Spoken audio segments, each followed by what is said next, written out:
Hey, what's going on, guys? We're talking about making the move from New York to Florida. So, if you're one of those folks that are thinking about it, you're going to want to tune into this video because I'm going to be talking about some of the tips of some of the things you need to be considering why you should be making the move to begin with. So, sit back and relax. We're going to go and dive on in. All right, so let's do some proper introductions. I'm Jose Mejia, real estate agent down in Tampa Bay, Florida, with a company called Real Broker. And I've been doing this business since 2011 and helping different people from New York move down to Florida. So I've gotten a good perspective as to some of the things that are important to you New Yorkers. So you're in for a treat if you're looking to make this move to Florida. This video, what we're going to do is we're going to give you some tips, and we're going to be talking about some of the things, some of the major factors of why most people want to make that move to the beautiful Sunshine State. So we're going to be covering things from cost of living. You're going to hear some staggering numbers. You're going to hear some things about what type of property can you get and at what price, right? So we got it all covered in this video. So again, get the popcorn ready. We're going to go in and we're going to talk about some of this stuff right now. All right, before we start, let's not forget, show me some love, subscribe the button at any point of this video if you're liking the information. If you just have general questions, feel free to send the comments. I do respond to them, folks. So let's dive in. The number one reason that a lot of people want to move from New York to Florida is simply because of the weather, right? The weather is a driving force for a lot of people to come down. Now, I want to give you guys a little bit more of an insight from a human perspective, what that means for a lot of people. Because whether you're coming from the Midwest or if you're coming from New York, if you're coming from a cold weather state, the idea of being under the sun all year round is significant, right?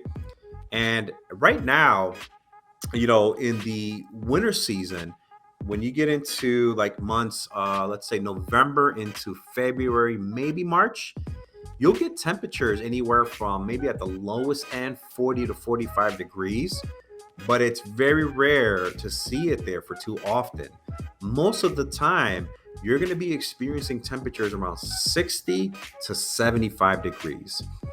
On the occasion, you might have to throw on a sweater or a hoodie. If you're taking your little puppy out for a morning walk, that's pretty much it, right? Those are the days you might have to throw on a sweater, and that's really hit and miss, right? Then what happens is generally throughout the day, the sun pops up and you start feeling that beautiful temperature weather. But the most important thing that I want to cover about this warm weather is the health effects that it can have for you, both from a mental and also a physical state, right?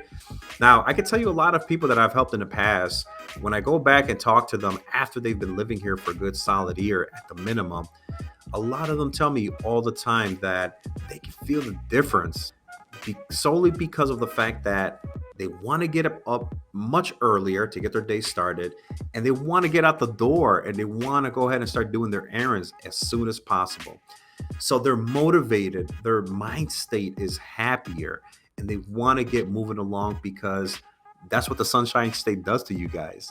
So a lot of health benefits, but the weather has a very significant influence in that. The cost of living is the second thing we're going to talk about before we start diving into the type of properties that you can get here in Florida versus New York. Now, I want to start off by some staggering numbers because I did some research before I decided to shoot this video. Overall, New York is about 96.5% more expensive than Florida. Now, you got things such as utilities being 35% more than Florida, and food and groceries coming across around 17% more. But if you're just looking at the cost of housing, right, and you're comparing New York to Florida, it's a staggering number at 334% more. That's super significant, right? And so those are some of those, drawbacks of living in New York, right? I mean, if you were raised there and you lived there, it worked out, right? But as soon as you start getting to that point where money is a significant factor and keeping some of that money in the savings account or an emergency fund or just for the purpose of passing it on to the next family member. The savings is significant. So that's one of those things where, moving to Florida and being in Tampa Bay, Florida is one of those important decisions that you may have to make sometime in your life. All right, so the median home cost is about 279% more in New York versus Florida. I'm going to give you guys an example. I did a little bit of research, picked out a property over in the Bronx of New York. The type of property that I'm talking about there is it was about a $700,000 home. It was priced at, my apologies, it was 4 bedrooms, 2 bathrooms, maybe a third bathroom. The age of the home, which is significant versus what you can get in Florida, the age of the home was around the 1960s and 1970s, right? So a much older home, and then we're sitting around 2,000 square feet for that particular home. Now, on the opposite side of that, in the suburb neighborhoods of Tampa, such as Wesley Chapel, you can get a home built anywhere from 2012 to 2021, and you're sitting around 3,000 square feet, right? So the condition of the home, the age of the home is already a significant thing, because the makeup of the home is built a little bit more up to code, which can only result in more savings from the utilities perspective. So a much newer home, and you get more square footage should you need it. But that's the significance between the two. And we haven't even really started about talking about taxes yet. And that's going to be the fourth thing that we talk about. That is a significant thing about living in Florida versus being in New York. All right, guys. The fourth thing, property taxes, taxes in general. Property taxes tend to be a lot more, a bit more inexpensive living in Florida. The one thing that I've heard, a little birdie told me, one of my past clients told me that in New York, you guys have to pay a city tax. We don't pay city taxes here in Florida. So you can already consider that a savings for yourself. And then in addition to that, if you didn't know, when you do your filing of your tax returns, we don't pay state taxes here. We only file for federal. So a lot of little things to think about when it comes to money. And when we're talking about the topic in taxes, all this stuff accumulates, guys, and it's just a very significant, influence as to why people are making that move. All right, there's a lot to do here in Florida, but one of the main reasons a lot of people like to come down to Florida is to visit the beautiful beaches that we have here. Now, I can speak from personal experience. I've been on different coasts of the state of Florida, and I can tell you this: being in Tampa Bay, we have access to multiple beautiful beaches. Yes, I'm talking about where the water is just gorgeous, gorgeous, gorgeous. Okay. You have access to a lot of beaches. Some of these beaches you may have already heard of. They're very much like tourist beaches.